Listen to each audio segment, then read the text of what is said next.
These scenes before your eyes would have been incomprehensible 100 years ago. What has become daily normal life is no longer synchronized with the blood that flows through our veins.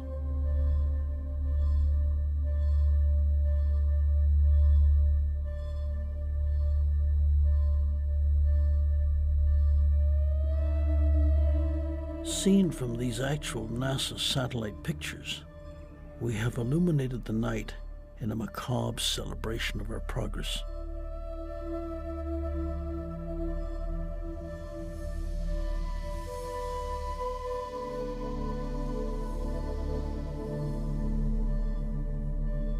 Toxins kill, whether quickly or slowly over a period of years, cloaked in the disguise of old age.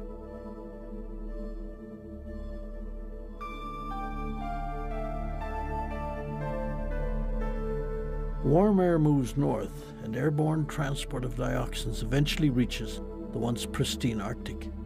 Arctic peoples are showing major health problems from bioaccumulation of dioxins. 30 million gallons of crude oil spilled into the pristine waters of Alaska's Prince William Sound. The Exxon Valdez oil spill is like the Russian nuclear Chernobyl accident. They are considered historic disasters. Over 30 million gallons of oil from individual consumers in the form of automobile runoff enters the ocean every week, the exact equivalent of the Exxon oil spill.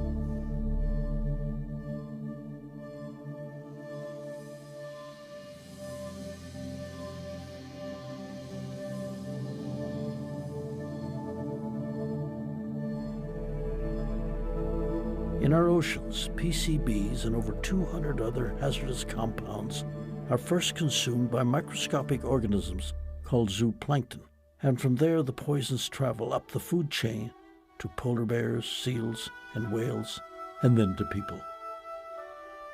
1,000th of 1,000,000th of a gram of dioxin can cause harm to the body, yet humans are now inadvertently consuming 300 to 600 times that amount every day.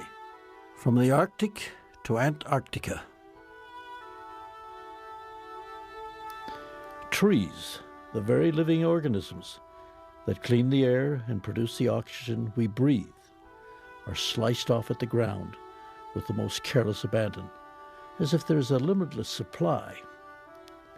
In North America alone, we have intact only 2% of our wilderness areas of a century ago. At one point, it had been said that a tree squirrel could jump from tree to tree, following the hardwood and coniferous forest belts from the east coast to the west coast. Global human populations have become a problem only because of our collective consumption at the expense of environmental sustainability, and the illusion of instant economic reward feeds this self-destruction. We are refusing to live in harmony with nature, and our bodies are the alarm clock. In the late 1940s, the incidence of cancer was 1 in 16. Today, it is 1 in 2 in industrialized nations. Cancer. Cancer cells are essentially parasitic and immortal. They do not develop special functions, merely developing their own blood vessel network to siphon nourishment away from the normal cells, and then grow to such an abnormal state that they will kill their own host. In addition to this ugly killer, a plethora of other chronic diseases is dramatically rising. Shockingly, now the chance of each of us getting cancer or some other chronic disease at some point in our lives is almost assured, because of 2 key factors that are the underlying cause: deficiency and toxicity. This discovery was at the core of a young MD's research. His name was Dr. Max Gerson. As a boy in Germany in the late 1800s, Max loved to play in the forests and gardens of his grandmother, fascinated by what he observed.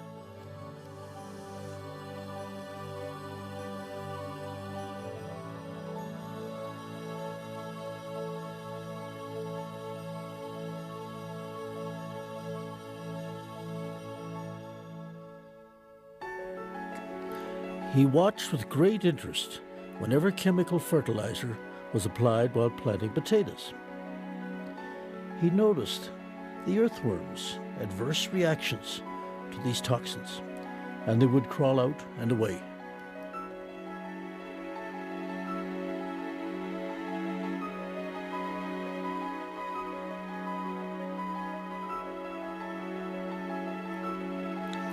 Day by day, he gained insight into the relationships between plants and the nutrients they gained from the soil.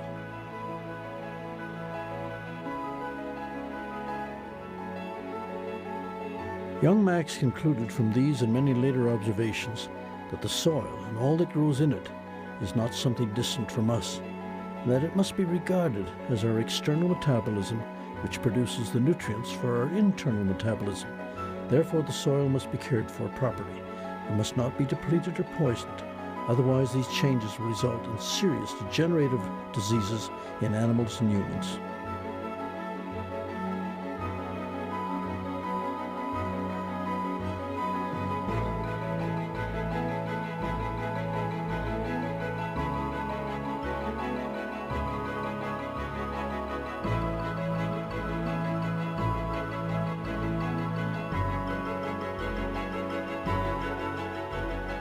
Under a microscope, active leaf cells known as chloroplasts busily undertake the process of manufacturing chlorophyll, and the miraculous process of photosynthesis begins.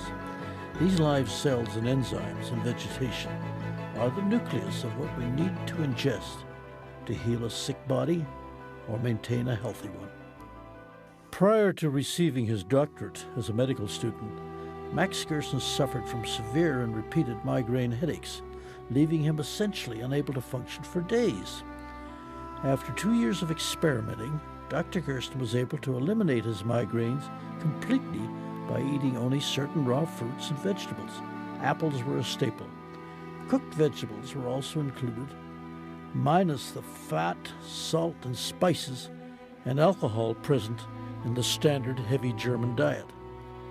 By 1918, word was spreading about the Gerson migraine diet. But on one occasion, a patient returned with an observation. Not only had the migraine been relieved, but his skin tuberculosis also disappeared. The astounding news spread like wildfire. In April 1924, famous lung specialist Dr. Ferdinand Sauerbruch offered to do a clinical trial with 450 incurable skin tuberculosis patients. At the commencement of the study, Sauerbruch said to Gerson privately that if even one patient showed improvement, he would believe every word of Gerson's treatment. 446 out of 450 patients recovered, over 99%. Dr. Gerson and his wife Gretchen had 3 daughters, Joanna, Gertrude, and the youngest Charlotte. Of all the children, Charlotte took a special interest in her father's work, even as a youngster, much to the delight of everyone, especially her father. By the late 1920s, Dr. Gerson's fame had spread throughout Europe, especially after he cured Dr. Albert Schweitzer's wife, Helena, of pulmonary tuberculosis and Schweitzer's daughter's skin disease. When Dr. Schweitzer was 75 years old, he came to Dr. Gerson with diabetes and was also cured. Between 1933 and World War II, Gerson and his family fled Nazi persecution, eventually settling in New York. Dr. Gerson's 7 siblings died in the Holocaust. Throughout the 40s, Dr. Gerson's success at his New York clinic stunned the medical community, but also evoked the dark forces within it. Dr. Gerson was curing patients with cancer, and as a consequence, he testified before the United States Senate on July the 1st, 2nd, and 3rd in 1946, along with 5 of his recovered cancer patients and the medical records of 5 more. So stunning was this testimony that on the evening of July the 3rd, 1946, renowned ABC News correspondent Raymond Graham Swing declared on his radio broadcast to the entire United States that for the first time in history, there had been discovered a cure for cancer. The public response was overwhelming, staggering, lighting up the switchboards at ABC non-stop, out of control, unbelievable.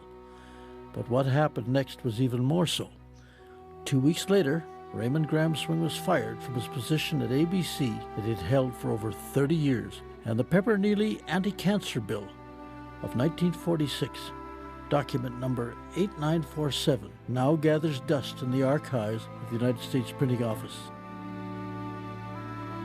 All during these years, Dr. Gerson's daughter Charlotte worked intensively with her father. Now married, she had a son, Howard, and a daughter, Peggy.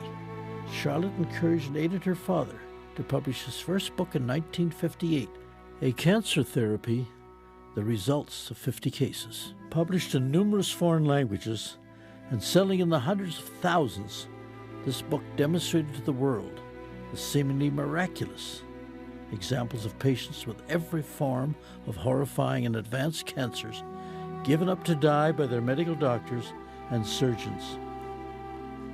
The patients came to Dr. Gerson with their biopsy reports, x-rays, and other medical records, and found cures under Dr. Gerson's care. Some of these patients, almost 50 years later, are still alive today. Of course, although the title is about 50 cases, these merely serve as representatives of thousands of complete recoveries, well beyond the 5-year survival mark. And the miracles of recoveries by the countless thousands across the world continue to this day. At the time of his death in 1959, Dr. Gerson was tracking over 1,500 patients.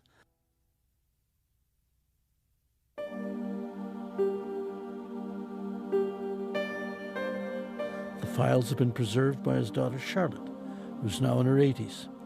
Charlotte carries on the work of her father through the establishment of the Gerson Institute in California and a hospital in Tijuana, Mexico. She loves to reminisce about Dr. Gerson's legacy.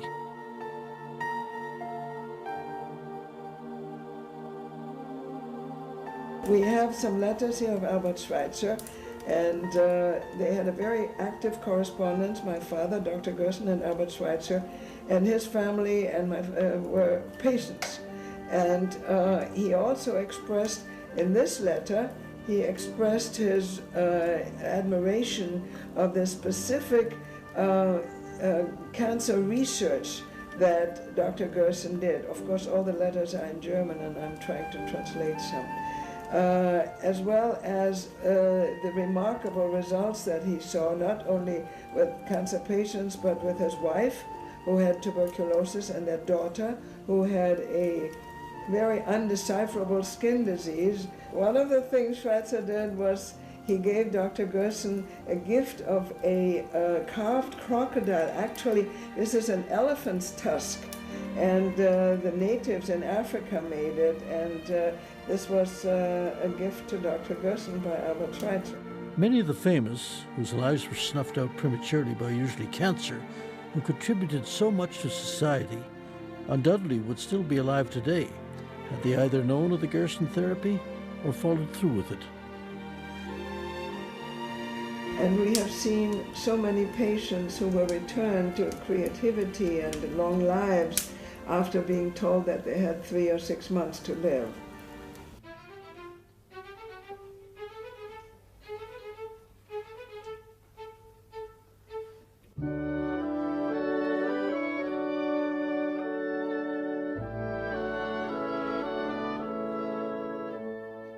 Charlotte established the Gerson Institute in 1977 in San Diego, California, for the purpose of educating the public and patients alike about the therapy in highly effective ways, with seminars, luncheons, consultations, follow-up care for recovering patients, mailings of books, booklets, and media kits.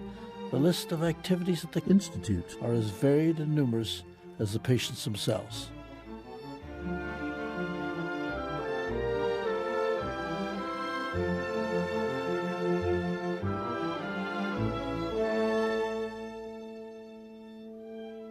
In addition to the Gerson Institute, the hospital in Tijuana, Mexico, was established over 27 years ago to treat patients for cancer and other chronic diseases. Laws in virtually all of the United States prohibit any other treatment for cancer other than radiation, chemotherapy, and surgery. Even though they are usually ineffective at best and completely ineffective at worst. Chemotherapy, for example, does not cure cancer at all, and usually merely poisons and kills the patient instead of the cancer. On this particular day, 2 medical doctors from Czechoslovakia consult with Anita Wilson, who was executive director, about the possibilities of opening a hospital in Czechoslovakia. You kill cancer. You boost the immune system. You rid the body of those years and years of accumulated toxins from the way we've eaten and the way we've lived. I've been so impressed with the international interest in this work. Not a day goes by that we don't hear something from a patient or a physician or a group of people perhaps interested in starting a clinic or a support group. Many of the staff at the Gerson Institute have had personal experiences of the potent effectiveness of the Gerson therapy. Carol Beard, president of the Gerson Institute. I first met Charlotte Gerson in 1975. My daughter was 9 years old at that time and had suffered from asthma attacks almost every other month. She had an asthma attack that lasted 7 days.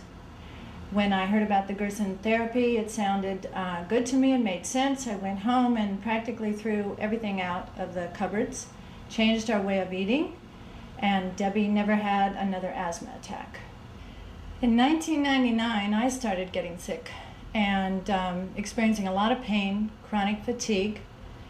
In high school, I was one of those dieters, anorexic and bulimia when it wasn't really written about. I think I destroyed my digestive tract.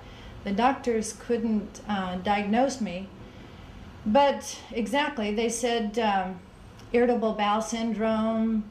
They weren't sure. They finally gave me a CAT scan. I had to fight for that. It took about a year of arguing to get a CAT scan, which revealed some lesions and tumor on my liver. They said that one was suspicious of metastases, but they didn't think so. They wanted to wait and see. Well, I knew about the Gerson therapy, so I decided I would just go on the therapy. And a year later, that same tumor, the one that they thought could be metastases, was gone, totally gone. And my energy was back. The pain had left as soon as I started eating the foods. It was just the way to go for me. I used the medical doctors as a diagnosis and knew already what I was going to do. Several interesting things about the Gerson therapy, but one I'd like to mention is the healing reactions. I was 16 in an automobile accident. When I was 16 years old, my face hit the windshield and I had over 150 stitches in my face. After being on the therapy for about a year, I noticed one day when I was rubbing my nose that I could feel the bone on the right side of my nose for the first time. Prior to that, there had been a lot of scar tissue and bumpiness right in this area. And I could feel the bone. The scar tissue dissolves along with tumors. It's the body's reaction to healing. Another staff member, Suzanne Brunt, Charlotte Gerson's niece, at one time was diagnosed with inoperable cervical cancer. I did the therapy 19 years ago, and so I can sit here and say that I'm a success. Many recovered patients visit the Gerson Institute regularly to donate their time to encourage others. Paul Schlessie. I was diagnosed with prostate cancer in 1990 through the rectal exam, the sonogram, and a biopsy. It determined that I had 3 sections of cancer, malignant cancer, in the prostate, and therefore they wanted to take the prostate out the next day. I told them that, don't call me, I'll call you. I didn't want that removed. And then searched for cancer agencies, alternative cancer agencies, and they found Gerson.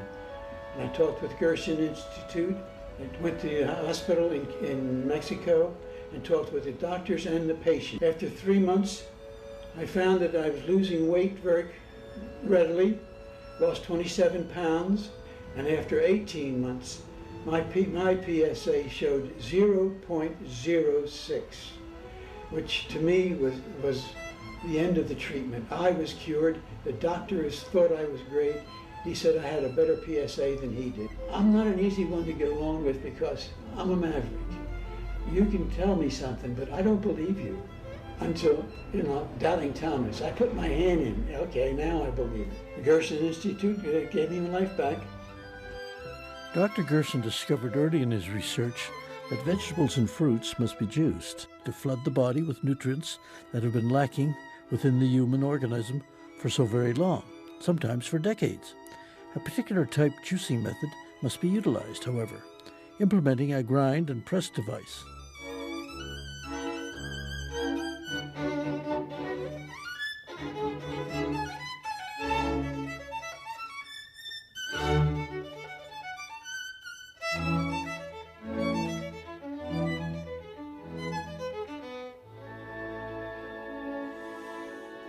When the vegetable is inserted, it is pulverized to the point that the fibrous cells in the vegetable are ripped open, leaving a mush that falls onto a cloth, ready to be pressed. Once the pressure of approximately 1 ton is applied, all the vegetable's available nutrients and living enzymes flow out, giving a potent concoction of nutrients. When juice is drunk, it can enter the bloodstream almost as fast as alcohol. This juicer was originally designed in the 1930s by a scientific researcher named Dr. Norman Walker. Dr. Walker maintained that when we provide live organic nutrients to our bodies on a consistent basis, the result would be not only vibrant health, but ideal longevity of approximately 120 years of age. Dr. Walker died on June 6, 1985, at the age of 117. The effectiveness of the juicing is obvious. An enormous amount of nutrition can be captured in a glass of juice in minutes, and within a few more minutes be flowing within the veins of the patient. If this same amount was eaten, it would take hours of digestion, and much of the nutrients and enzymes within the food would be burned up in the digestion effort. Dr. Gerson required his patients to drink 1 8-ounce glass of juice 13 times a day. As you can see, an entire day's worth of juices is equivalent to an enormous amount of food, which weighs in at a little over 20 pounds a day. But they don't just drink juice. In addition, the patients also enjoy a cornucopia of delicious organic foods that exceed their wildest imaginations. Not only is the food colorful and tasty, but serves as a complement to the juices and is once again an organic medication straight from the table of Mother Nature. But just eating different is not enough. To heal a seriously ill patient, nutrition is only half of the equation. Resolving the accumulated toxicity in the body is the second half. Gotta die from something. As detrimental to health as a cigarette symbolizes, there is a Pandora's box of poisons and stresses on the body that are just as bad, if not worse than cigarette smoke found in day-to-day life. The lifestyles we now live have us dying while we are still alive and seem to be healthy. It is slow, relentless. Realizing this, Charlotte Gerson included a chapter about it in a book about the Gerson therapy that underlines, in layman's terms, the principles of the Gerson therapy.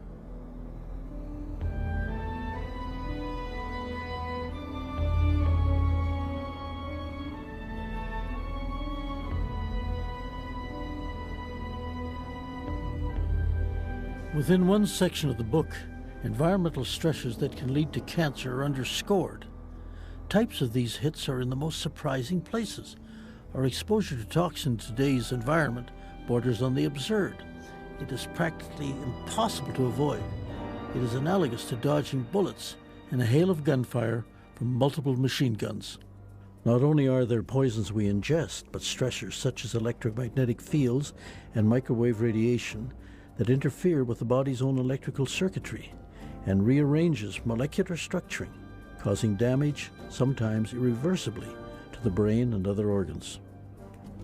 A typical example of daily toxic ingestion or precursor hit would be when you get into your automobile.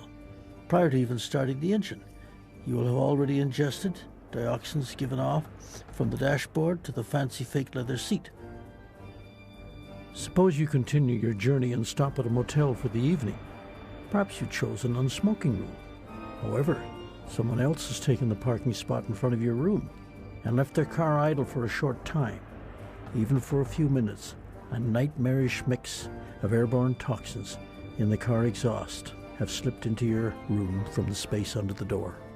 Once inside, from the power switch activating electromagnetic fields to the microwave radiation leaking from the oven as it prepares your plastic-wrapped, heavily salted and preserved, nutritionless instant dinner, to the carcinogenic chemicals in the soap on the bathtub rim, you're inundated with hits.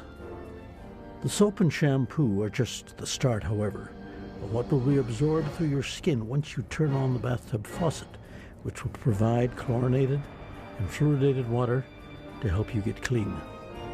Chlorine and fluorine help destroy the thyroid gland. The toilet seat has been sanitized for your protection, but what does that mean?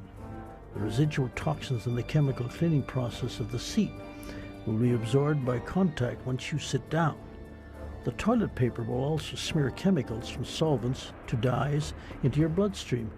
The towels use chemical detergent residues that will be activated once they hit the moisture of the skin. At the bathroom sink, you may actually drink the chlorinated water from a cheaply manufactured plastic cup that allows serious toxins from the plastic itself into the water. The freshly painted wall and its vapors are nothing compared to the plywood and the continuing emission of formaldehyde gases. Over to the lamp to get a cup of coffee to relax. It is coffee that has been sprayed with chemical poisons, grown inorganically.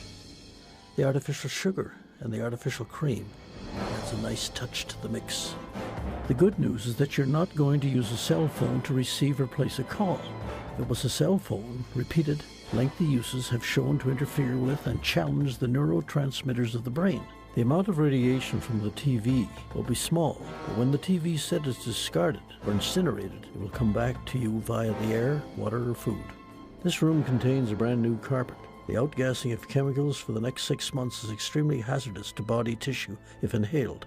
As we finally turn off the light to sleep, the electromagnetic field from the clock next to your head will almost imperceptibly influence the slumber and dreams one hopes to have. Even the film to make this movie uses extremely poisonous chemicals in its manufacture and processing. As ridiculous as this scenario may sound, it is one more hit for your body to fight. The good news is that most of these toxins can be removed with strict adherence to the Gerson therapy. But how is this fully accomplished? The answer is organic coffee. Dr. Gerson discovered that if a patient drank more than a pint of juice a day, the powerful enzymes would dislodge poisons in the body's cell systems. And this is where the coffee comes into play. Once the poisons are dislodged into the bloodstream and absorbed by the liver can become overwhelmed and even damaged unless it gets some help. Dr. Gerson found that an organic coffee solution introduced rectally stimulates the bile ducts in the liver to essentially dump captured free radicals and pathogenic poisons into the colon for expulsion through the rectum. When coffee enemas are utilized in conjunction with juice drinking, it is detoxification at its finest. The immune system will now have the upper hand in destroying cancer or other degenerative conditions.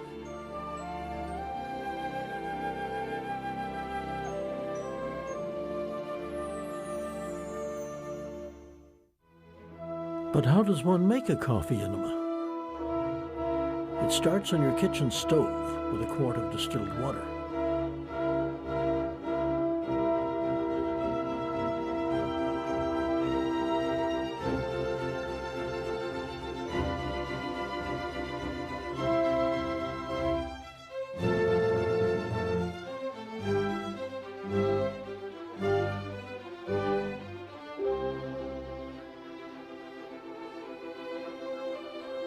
Three tablespoons of drip ground coffee are dropped in.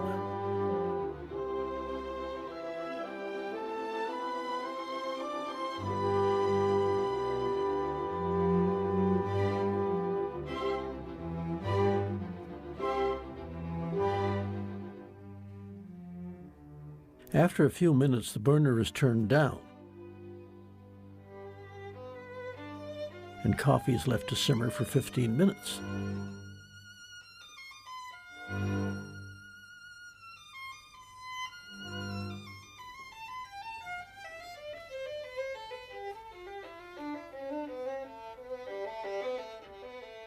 Once the coffee is done, it is strained into a measuring cup. Additional water may be added to make up for water lost in steam in making the coffee.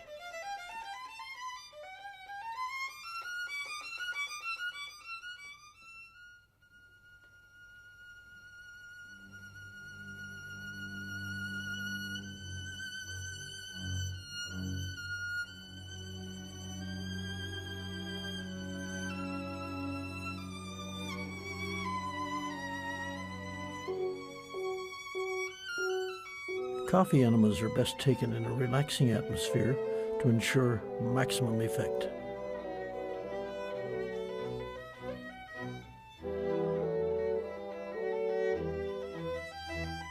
And once the coffee cools to body temperature, it is poured into the enema bucket.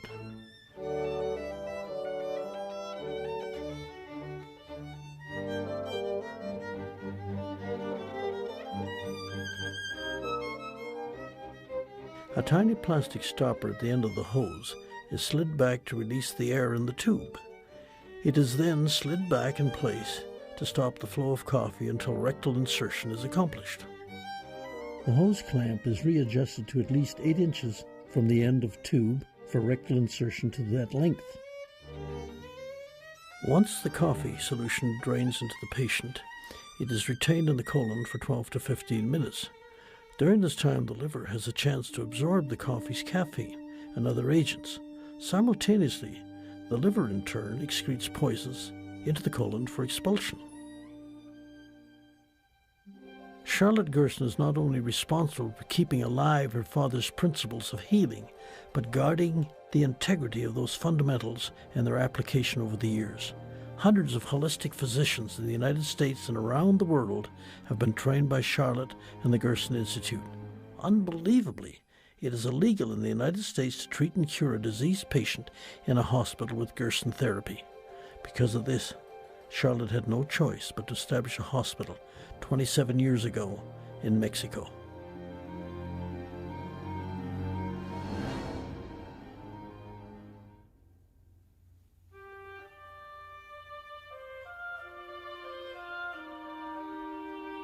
Because Charlotte resides in Southern California, it is easy for her to drive regularly to advise and encourage the endless numbers of patients that arrive at the hospital in Tijuana, Mexico. Under the care of a staff of physicians and nutritionists, most patients who come in with inoperable cancers and with no hope of recovery leave within 1 to 4 weeks to continue the treatment at home. And usually on leaving the hospital, they are well on their way to recovery. Many patients experience the disappearance of their tumors while at the hospital, and the patients pour in from around the world. In the making of this film, one cameraman accompanied Charlotte on a random day without any patient at the hospital aware of what was going on. The hope was that at least one of the patients would not be shy and would agree to appear on camera. Charlotte and the cameraman were not disappointed.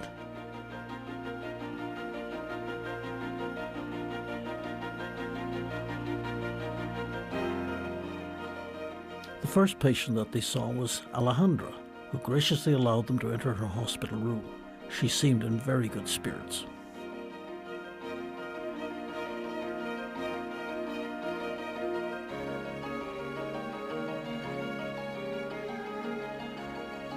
And we have a biopsy from March of last year, and it shows grade 3 or 4 cancer in situ. And after only about 2 weeks on the Gerson therapy, there's no malignant cells showing in the colon biopsy. Very exciting. I'm very happy, very, very happy to know about the Gerson therapy. After only 2 weeks on the therapy, I find after the pathologist report that I'm free from cancer now. So It's fantastic. it's been a blessing. It's wonderful. And you can stay well, and if Oh, only yes. you want children. You have children? Yes, I can have children, and I've been given new life now, and I plan on staying on the therapy for the rest of my life, Okay. moderately, but yes, this Great. has saved my life. What's your problem? What brings you here? I have primary peritoneal cancer, Mhm. cancer of the peritoneum. And you were swollen or what? Did you go to the doctor? I was in Alaska, where I'm from, and I was diagnosed with, or I had pain. I had pain in my You were stomach. diagnosed how? Did you have a biopsy? Well, no, I flew to the Mayo Clinic, Oh, I see. and I had a regimen of tests, and they found malignant cells in ascites. I had 10 pounds of ascites in my The abdomen. name of the doctor? It was Dr. Rao. Dr. Rao. Yes. And he did a biopsy, and then he was able to tell you what the problem was. He ordered a biopsy, and the pathology came back with carcinoma. Okay. Mhm. And you had ascites and swelling. I had 10 pounds of malignant 10 ascites pounds. in Wow. my abdomen. And they told you it wouldn't go away very easily. They said that the ascites would not go away unless it was tapped, that the chemotherapy could also dry it up. I see. And Okay, that now- was several doctors that told me that. but you didn't have chemo. I did have chemo. You did have chemo. Yeah. How much? One course. One course. And then when did you come here? After I was finished with my chemo and it Okay. didn't work, and they It wanted didn't me to work. have surgery and more chemo and more surgery and more chemo. Then you came here. And how long did it take for it to come down? I lost 8 centimeters off my stomach in the first day that I was here. The first day? Wow. And then it's been about 2 centimeters a day since Ever then. since. There were other patients improving dramatically that day. Not all wanted to have a movie camera pointed at them, but nonetheless they conveyed their deepest joy at how they were steadily improving. To Charlotte, this day was a typical and normal one. To the cameraman, it was like being witness to a miracle. Whatever you call it, it is working. The cases of full recoveries become a dizzying mix of joyous celebration and curiosity. But despite the success and statistics, each and every person who is forced to stare cancer in the eye wants reassurance. Reassurance that what they have can very possibly be defeated.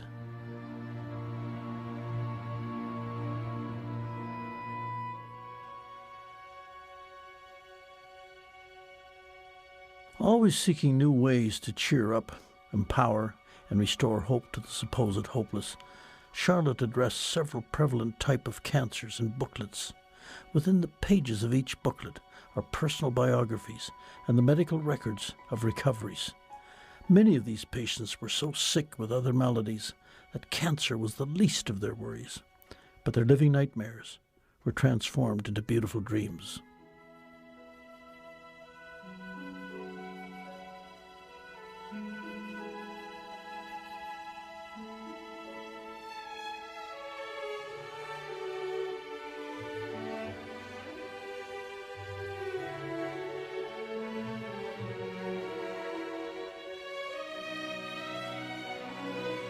Many former patients stay in touch with Charlotte Gerson and form lifelong friendships. One of these people is Debbie Wagner. Debbie was diagnosed with ovarian cancer 9 years ago, stage 3B. My dad had told me about the Gerson therapy, and I did research. I was planning to do chemo, and my dad had told me about this, and during the research I found out that the best way to cure yourself is to do it the healthy way, not put more poisons into your body that would kill you. And that's what chemo did, is it kills your body, the good cells and the bad cells. Where the Gerson therapy, it rebuilds all your good cells so that it will be able to digest all the bad cells and get rid of them. I did the therapy, and it's 9 years, and I'm cured. I have not had any reoccurrence of cancer. I was given the diagnosis from my doctors, and when they told me that I had the ovarian cancer, they had told me I had 6 to 9 months to live. And you know, when I didn't want to go against the doctor. When you have panic attacks, you believe in your doctor, but I believed in the Gerson therapy more, and I went for it, and when I go down to UCLA, and that's who did all my blood work and my MRIs to check to see if everything was okay, I'd go into my doctor and he'd just look at me and he'd say, I just can't believe you're one of my cancer patients. I don't have cancer patients that come in with all the oomph and enthusiasm that you have and the energy you have. And that just really made me feel good every time I went in there. And seeing the patients that were in there, I did not look like a normal cancer patient. And to me, I have Charlotte and the Gerson therapy to thank for that, because if I would have done the chemo the way I was supposed to, I truly, truly in my heart just don't think I'd be here. When I was diagnosed with cancer, I knew of 3 other ladies that had the same cancer I had, and they also were given the 6 to 9 months, and the longest one of them made it was 9 months, and they all 3 did the chemo. And I'm the only one here 9 years later, and I turned down chemo. I'm Shantice, I'm Debbie's daughter. I was 12 years old when my mom was diagnosed with cancer. One of the girls that I grew up with, we took our summer and made my mom's juices every day, and helped my mom when she was doing the coffee enemas. You know, we'd go in there and play cards with her to try to get her mind off of it, and she would do her coffee enemas at night and she wouldn't be able to sleep. So she would wake me up at like 2 in the morning and say, let's go to Walmart. I'm Steve, Deb's husband. When I first came into Deb's life, it was several years ago, and when we first met, I was so touched. There is for Charlotte a reluctance to get emotionally attached to any single case, since there have been thousands, but occasionally a phone call will leave her effervescent with cheer, as in a case recently in Colorado. 12-year-old Stephanie was diagnosed 6.5 years ago with Wilms tumor, a kidney cancer seen only in children. Her parents agreed to do immediate surgery. The surgeons removed the right kidney, but during the surgery it was discovered that the cancer had spread to the vena cava, the principal vein draining the upper portion of the body. But the claw of the cancer had not ended there either. It was discovered that the lungs too were riddled with cancer, and more horrifying still was the revelation that the cancer had made it all the way to the right chamber of her heart. The surgeon then opened her sternum and started with removing the tumors from her lungs. From there he moved to her heart, and in open heart surgery removed the tumor from her right heart chamber. The procedure took 10.5 hours. For the next 4 years, little Stephanie's ravaged body endured a total of 16 surgeries and massive amounts of drugs, chemotherapy, and radiation. But the powerful forces of cancer returned, again and again, with a vengeance. Now even her liver was invaded by cancer, and both lungs were also reclaimed by the seemingly immortal and unstoppable disease. By this time, Stephanie was a bald skeleton, drained and reduced to the weight of a feather. The doctors at Valley Children's told us that she's not going to be able to, the cancer was back and she's not going to make it. So my mom, she heard about this alternative stuff. So first we went down to Tijuana and met Mrs. Gerson and learned more about the diet. And so we went back home, and then I think it was January something, we were down at the Gerson, and we were doing the diet for about 2-3 weeks, I think. I had come down there sick myself with Candida, and like the second week I started noticing with all the juices and coffee breaks and all that stuff that I was feeling better. I had regular yeast infections all the time, and they were clearing up. Yeah, then we started on the diet, and I started feeling better after having been hypoglycemic, and just felt better, more energy. And the food, at first I thought it was kind of weird because it kind of looked weird. And the soup didn't taste that good at first. But after like a week, it started tasting better. And so we went back home, and let's see, and we've been doing the treatment and for 2 years, 2 years since this January. From that point on, hope returned, and life began to change for the entire family. Even the dog was happy again.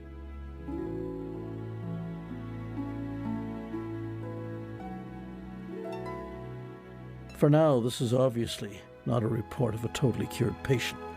Stephanie has a long way to go. But the poisons are now being excreted, and her body is building itself back up with powerful enzyme and nutrient forces. She is on the road to recovery.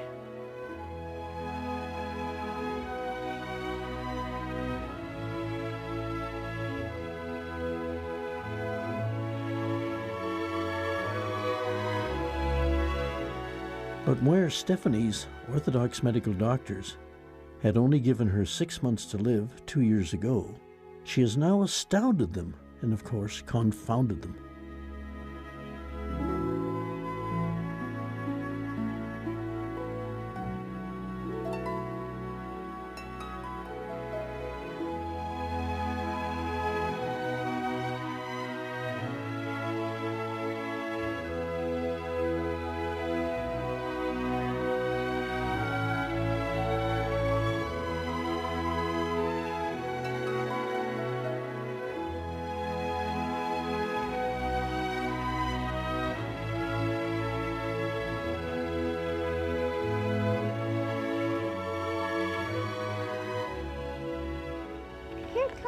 Let's go.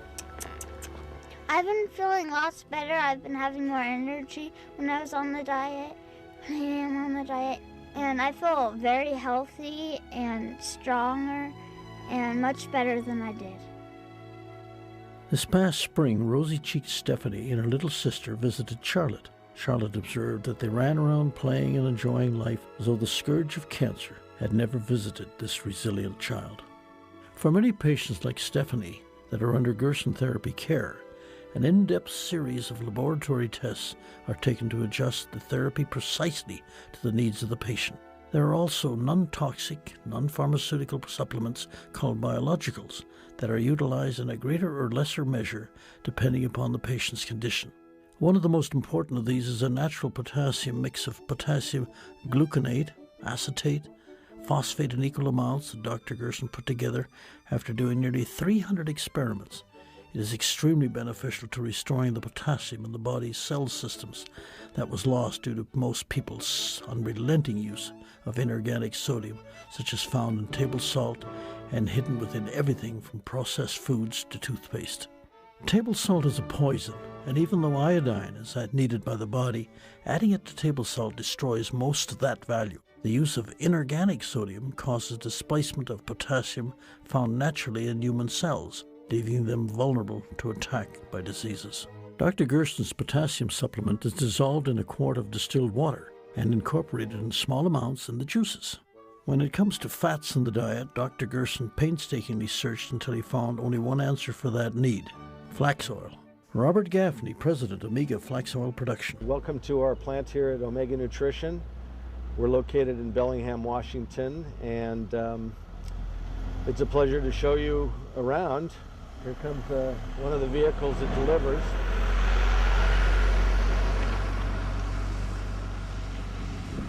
Our plant facility is a brand new, rebuilt from basically from the ashes of a fire that we had in 1996. So this is the newest, most sophisticated oil facility in North America. And basically it's what it would be is a microprocessing facility. Flax seeds are cold pressed at a temperature of less than 90 degrees Fahrenheit. The pressed and ground flax seeds, essentially the leftovers, are used for fertilizer and animal food.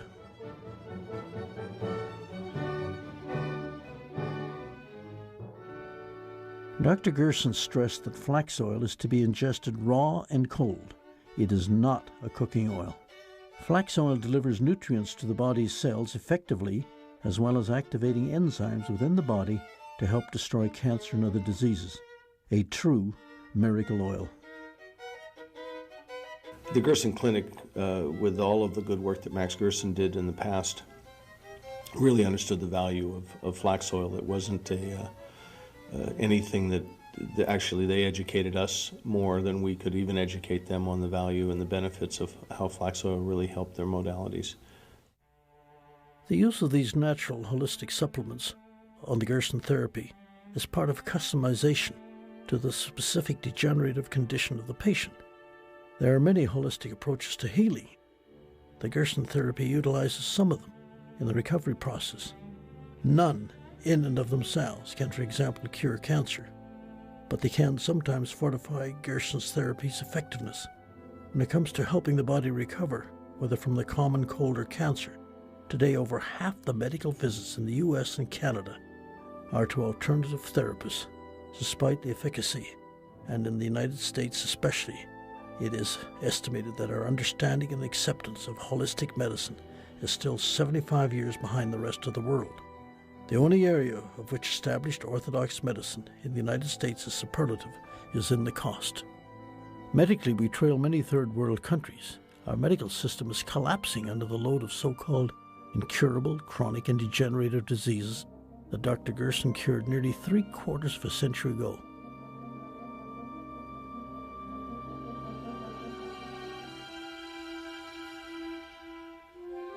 The foundation of the Gerson therapy is fresh, organically grown vegetables for juices, salads, and delectable entrees in conjunction with organic coffee for detoxification. It is imperative that patients have access to such food choices. The organic food market has increased almost 20% annually for the past 7 years, mainly as the result of the economic law of supply and demand. Mass-produced, commercially grown fruits and vegetables produced with chemicals and sprays are fertilized with only 3 minerals: nitrogen, phosphorus, and potassium. But the plant, like the human body, really needs over 50 more. As a consequence of this tiny mineral contribution in the fertilization process of commercially grown crops, the plants are sick and must be kept on life support with more toxic chemicals until market. This process is now repeated in the consumer in simplified terms. On the other hand, organically grown food is raised with natural fertilizers of decaying matter that supplies it with the minerals required for healthy plants, which in turn enables the plants to fight off disease and resist pests naturally.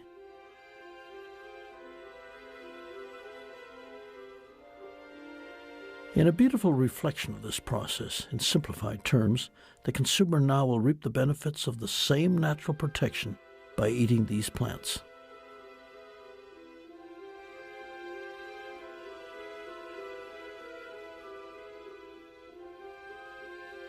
But discerning consumers want to be reassured that what they are buying is truly organic.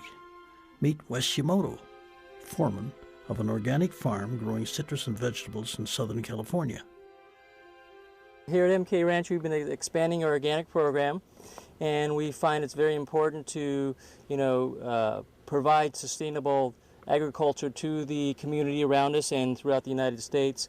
I know that in the past, people had different perspectives of what was truly organic, and we would have some growers come in and say, well, their groves are organic, but basically just by virtue of neglect. And last year, the government set forth an NOP program, which stands for the National Organic Program, which set aside rules and regulations for everybody to abide by if they wanted to become organic. So that set forth a set of rules and regulations such that anybody who did want to become organic would truly be in the same playing field and would have to abide by the same sets of rules. We have found that the attributes of truly doing certified organic is beneficial not only for the people but also for the ground and etc. So that's something that we truly look forward to expand upon and to provide for the local community and also for the people throughout the United States and worldwide. By popular demand, undoubtedly based largely on the discovery of the incomparably better flavor of fresh organic produce, organic farmers frequently stock popular local farm stands with delicious samples of their produce for their neighbors' benefit before shipping their product to an ever-increasing world market.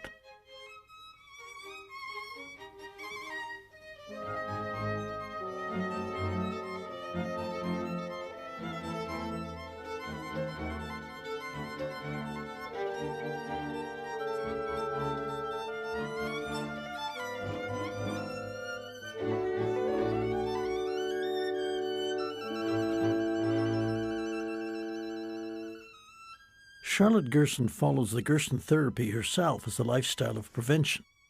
She is known, as millions of others have discovered, that the principles of the Gerson therapy raise the bar for getting the most out of life. The physical senses are at their greatest acuity, and the haze of mental deterioration disappears. One is resoundingly well. Now in her 80s, Charlotte's skin has the quality and texture of someone much younger. She doesn't need reading glasses, has an alert mind, has no osteoporosis, never gets sick, and sustains stamina, initiative, and energy that is comparable to someone in their youth.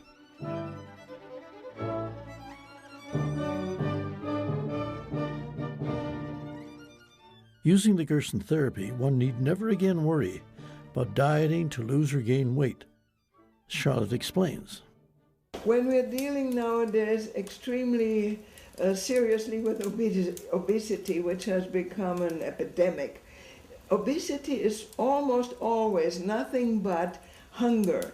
And the reason is that foods are so depleted, they're damaged, they're processed, they're dead in cans and jars and pickled and preserved and so on, so that actually the body is not getting nutrition.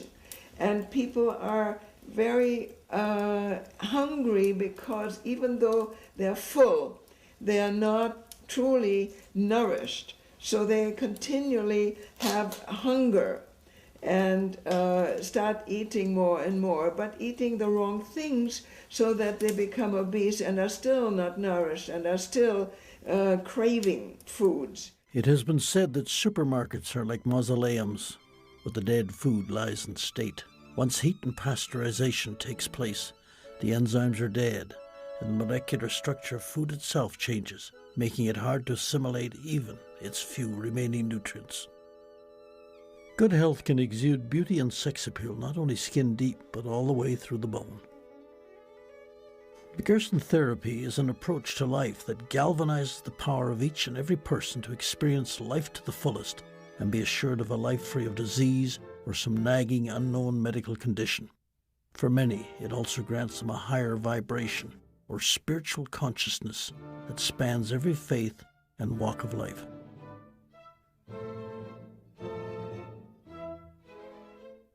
Day-to-day life experiences are fraught with perplexities that can be addressed in a negative or positive way. Life-changing success or failure results from our reactions to a flow of stimuli. The principles of the Gerson therapy clear the mind to inspire positive responses to stimuli. In cases of drug addiction, crime, and chronic mental illness, these afflictions too can be overcome. For example, cocaine and heroin addicts destroy their cravings for drugs in usually less than 72 hours on the therapy.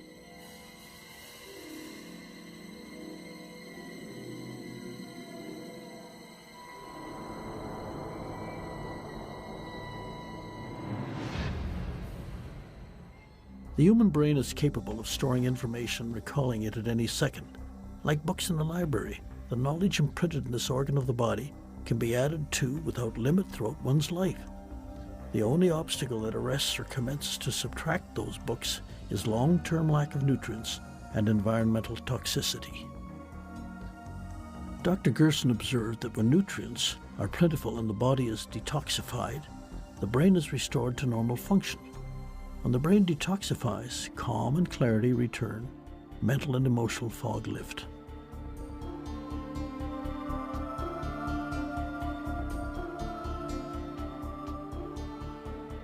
Over 2,400 years ago, Plato wrote, "No attempt should be made to cure the body without curing the soul." The body is miraculous in its design and flexibility. It is a forgiving machine. Even following decades of punishment, it can rebound. One of the first steps we can take is to avoid environmental poisons, even those we think are insignificant. Harmful fractions such as chlorine and fluorine belong to a dangerous class of chemicals called halogens. These chemicals are found in virtually all municipal drinking water and inflict severe damage on the body's endocrine system, particularly the thyroid gland. Fluorine, a highly toxic byproduct of aluminum manufacturing, is very dangerous and expensive to dispose of.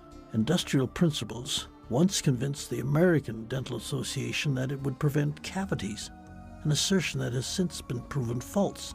Nonetheless, they found a way to dispose of this product by putting it in the public water supply. The only way to rid the water of this dangerous chemical is by steam distillation.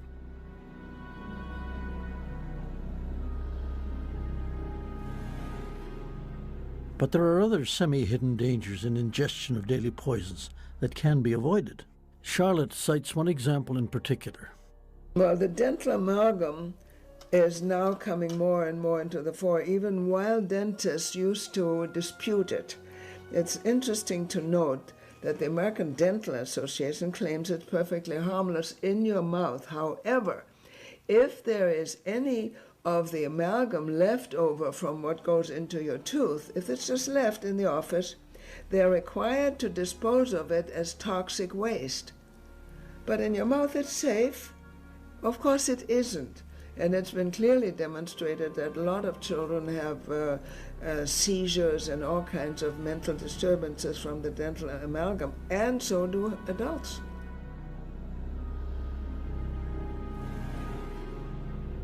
The danger of illegal street drugs in public and private schools is heavily publicized, but there are wolves dressed as sheep that are welcomed as they walk through the front door. The trouble with Ritalin is sometimes, first of all, it's never been tested on children under 6. And they're giving it now to children in preschool and kindergarten. If the nurse or if the teacher feels that the kids are restless or are causing a problem, then they report them, and the nurse reports them to the doctor, and without any further thought, they put them on Ritalin. It does cause permanent brain damage even when they quit taking the Ritalin, and the American services like the Army, Navy, and Air Force will not accept any person into the service who has ever been on Ritalin because they are uncontrollable. They're mentally disturbed.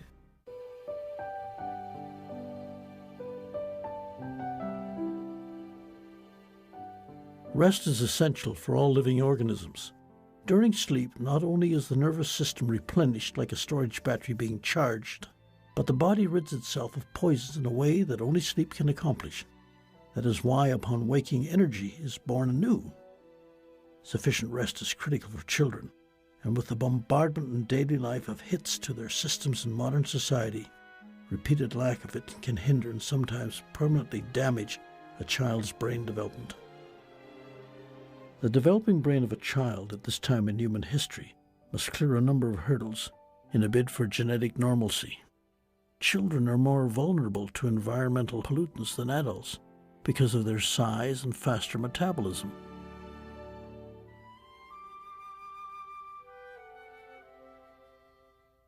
One of the more publicized vulnerabilities is exposure to lead, especially lead from older homes where leaded paint was used prior to the 1970s. Remodeling and sanding of older homes produces a ticking time bomb if the dust is breathed in.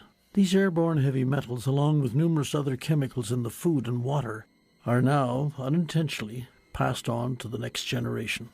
But the removal, known as chelation, of such toxins, even heavy metals such as lead, is possible with close adherence to the Gerson therapy.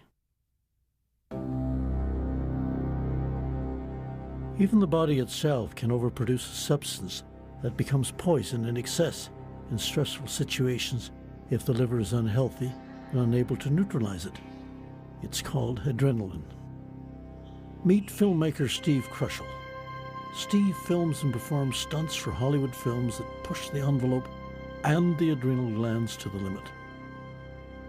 In an occupation that demands split-second life-or-death decisions, the adrenaline flows in excess, and if not neutralized, can poison the body into illness. The potency of this substance is profound. When a drop of adrenaline is secreted by the adrenal glands, which are located like little caps on top of each kidney, it enters the bloodstream and is diluted instantly to between 1 to 2 billionths of its original strength. This would compare to one single drop of ink spilled into 6 million gallons of water. The purpose of adrenaline secretion is to accelerate the fight or flight response to protect oneself in threatening situations.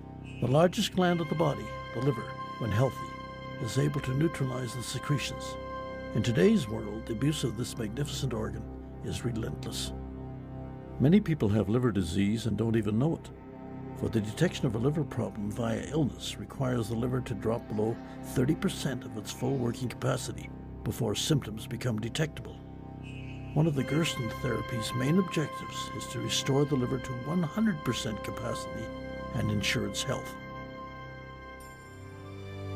Another of this filmmaker's occupations is showcasing wild animals in natural habitats for public education as well as for the motion picture industry.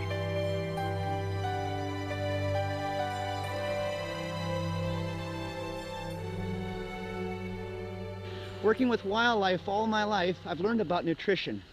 Like this lynx here. If he wasn't fed correctly, he wouldn't be tame and happy and come to me when I call him. We live up in the North Country here, and lynx are found in the wild, and I use them for education. And they're very beautiful animals, but if they're not fed right, they don't have beautiful fur, they're not friendly, and they certainly won't come back to me when I call them. There you go. The Gerson therapy has changed my life.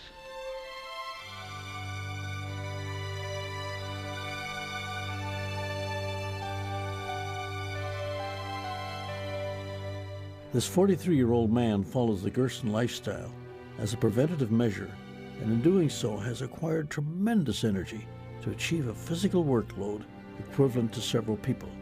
Like many others who do not have degenerative disease, Steve is immune to even the slightest viral annoyances, such as the common cold or other discomforts such as headaches or other minor health hindrances. Because many of the animals are carnivores at the Wildlife Center, the health and reproductive ability must be maintained at highest levels. Several years ago, scientist researcher Dr. Francis Pottinger ran humane experiments with regular house cats that lasted several years. He divided his cats into various groups and fed each group differently. Some he gave certain cooked meats, some he gave raw meats. Those that received just cooked meats over a few generations not only declined in physical robustness, but were plagued with illness and had temperament problems. Eventually, they were unable to reproduce successfully. The feces from the animals receiving the cooked product was used as fertilizer to raise string beans. But the beans didn't grow. Some beans hardly even sprouted. The house cats given the fresh raw meat product thrived and produced through each generation successfully. Clearly, wild carnivores such as these were designed to hunt and kill and survive on prey composed of flesh. Their teeth, stomach acids, and short digestive tract bear this out.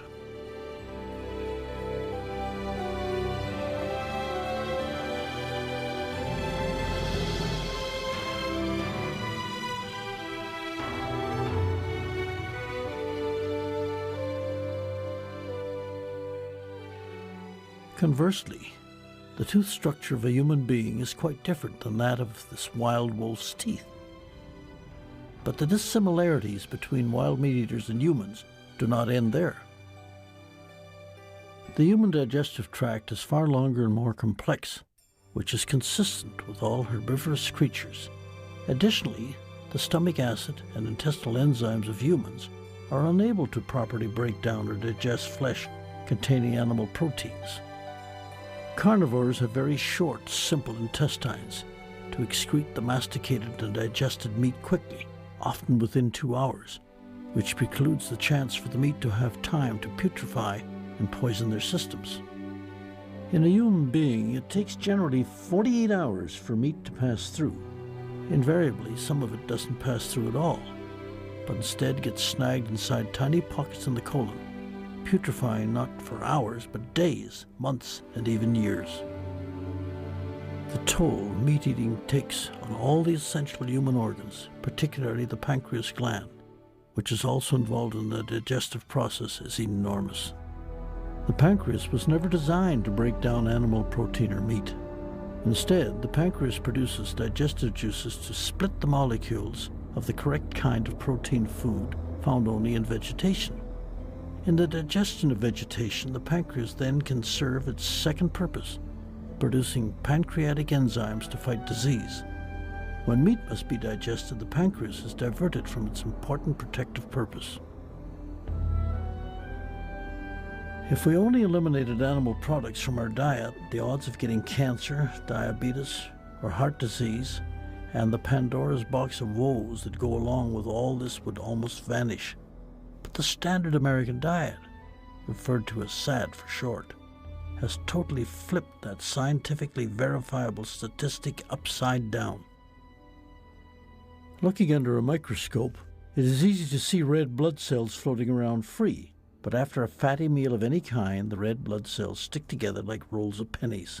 Now these billions of tiny cells are unable to fold over to deliver a full measure of vital oxygen to capillaries all over the body, including the brain. Surprisingly, some foods, like legumes, soybeans, and soy products, are either deficient in nutrients or cause health deterioration by blocking absorption of nutrients.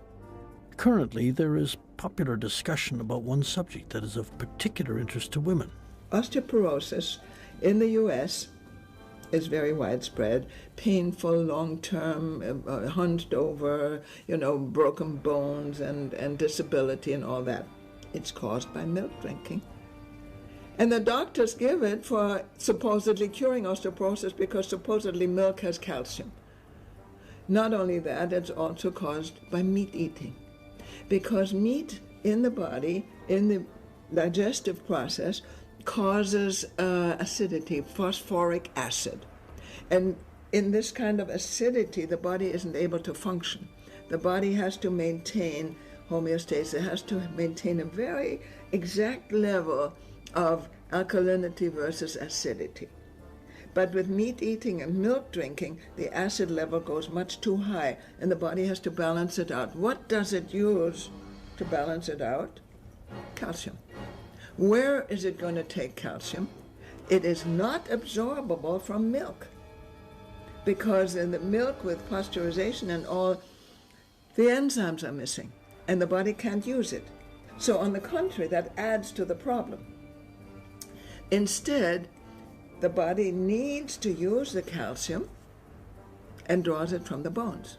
The Gerson juices, particularly the carrot juice, in combination with the green juices, the carrot is very rich in calcium, with the enzymes of the greens and green juices, produces the ability of the body to restore calcium to the bones. We relieve osteoporosis, no problem.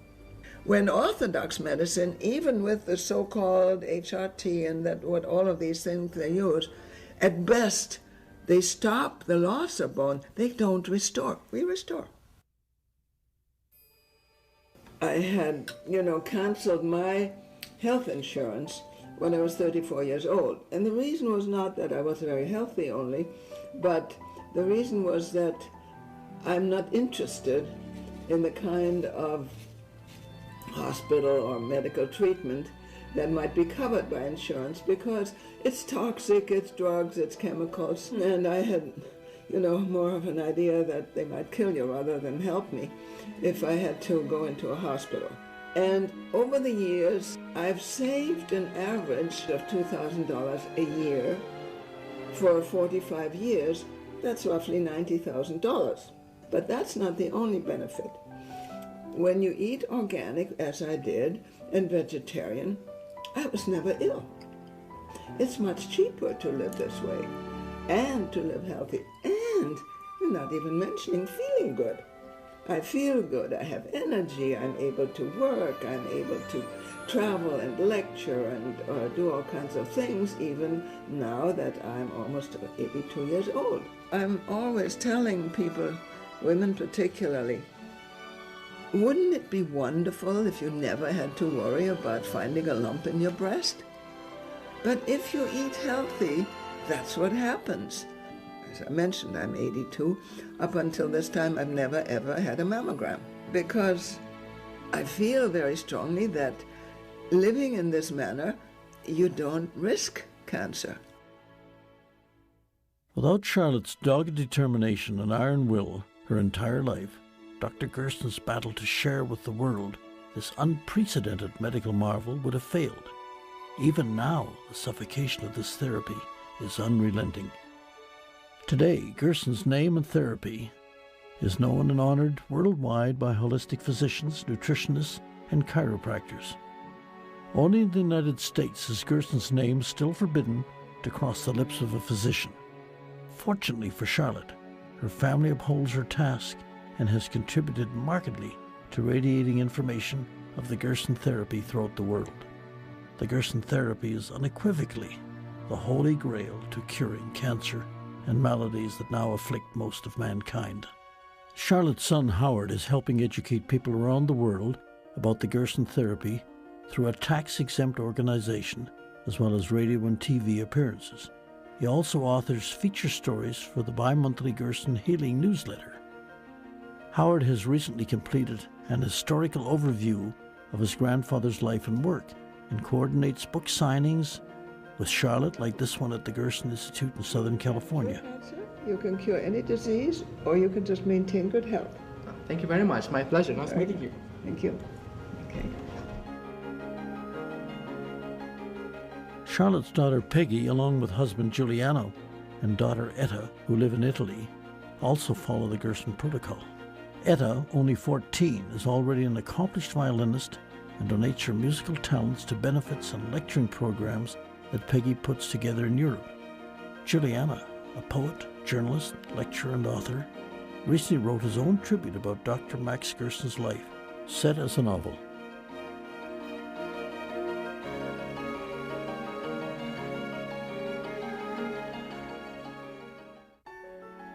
This film would not be complete without a representative recovery of the most deadly cancer of all. Meet Pat Aney from British Columbia, Canada, a successful businesswoman in the shipping industry. She remains extremely busy. Pat radiates good health and has a deep conviction about certain priorities in her life.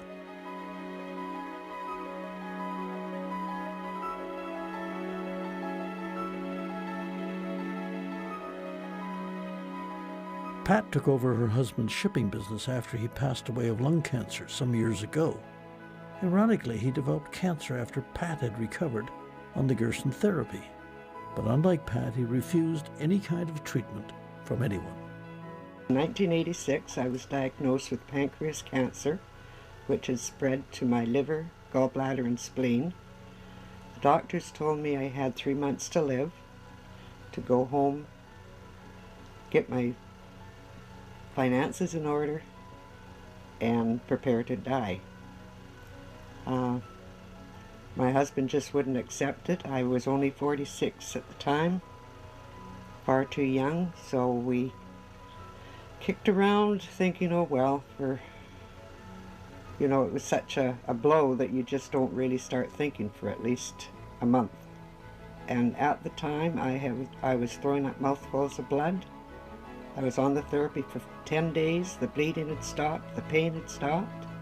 Came home, did therapy for 2 years. After 3 months, my doctors here wondered why I was still living. They asked me if I would have a CAT scan, which I did.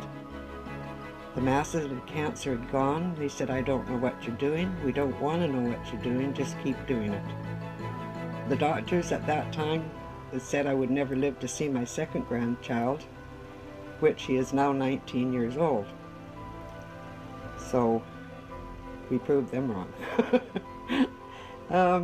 I have I have 4 grandkids now and a granddaughter, and last night they took me out. It was my 65th birthday party, and it was nice to have them all together as a family after. I hope they appreciate me. At the time I was fighting with pancreas cancer, we got a call from Michael Landon. You may remember him. He was from Little House on the Prairie. He had pancreatic cancer. They gave him 3 months to live, the same as they did me. He wouldn't go down to Mexico, but he started the Gerson therapy at home with his family. He went on to the Tonight Show, And he looked wonderful. He said he felt wonderful. And the doctors, after seeing, I guess, him on the Tonight Show, tried to talk him out of doing the Gerson. But so he went with the doctors and did some procedure that they thought would work, and he wouldn't lose his beautiful long hair. He phoned us after he did this treatment and said he knew that was the end, that he should have stayed with the Gerson. And there is no doubt in my mind that he would be alive today if he had stayed with the Gerson. Pat is of Hungarian ancestry and read with great interest and delight about a new Gerson hospital in Budapest, Hungary. This hospital is not your ordinary hospital. It is a medieval castle and is devoted to treating cancer or disease patients with the Gerson therapy exclusively. Finally, after 75 years and tens of thousands of healed people, the world at last is embracing this answer to cancer. Other hospitals are opening in Asia and Eastern Europe. The book of mankind's journey in history is a ride through profound darkness, despair, suffering, and indescribable sadness. But the story does not end there. And in recorded human history, there's also triumph and hope over seemingly insurmountable societal, individual, and environmental ills.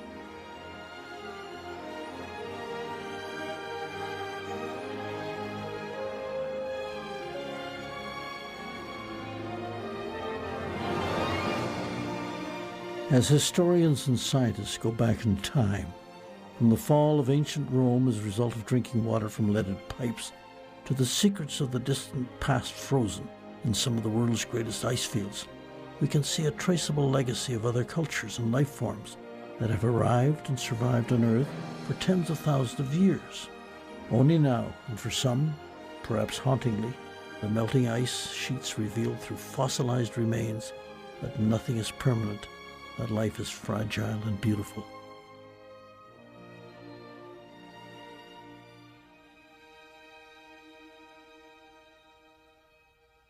Dr. Gerson, who was the first holistic physician in the United States, called his approach to medicine totality.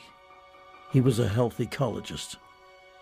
To draw the connection, as Dr. Gerson did, of the large-scale environmental challenges and the viability of life hinging essentially upon what we pour into our cups and place on our plates, is so simple, yet profoundly hard to grasp by modern medicine's modalities.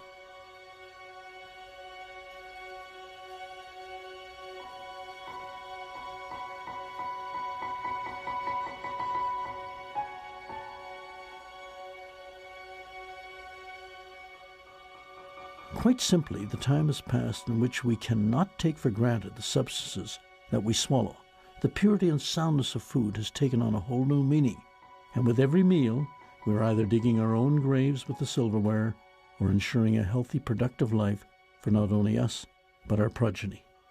The future of our children today is a mystery, and the future of their children is even more so.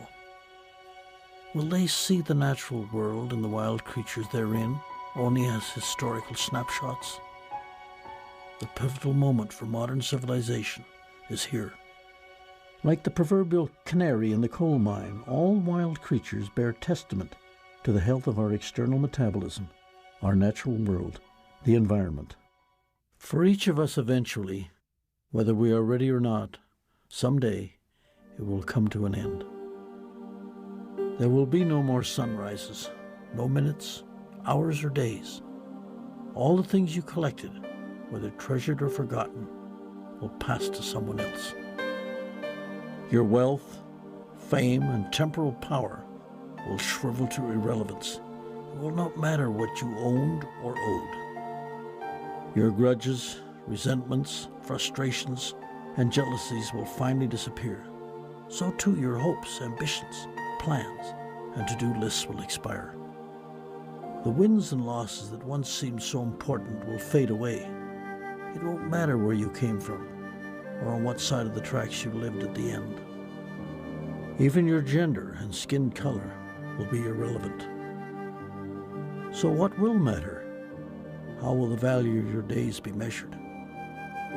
What will matter is not what you bought, but what you built. Not what you got, but what you gave. What will matter is not what you learned, but what you taught. What will matter is every act of integrity, compassion, courage, or sacrifice that enriched, empowered, or encouraged others to emulate your example. What will matter is not your competence, but your character. What will matter is not how many people you knew, but how many will feel a lasting loss when you're gone. What will matter is not your memories, but the memories that live in those who loved you.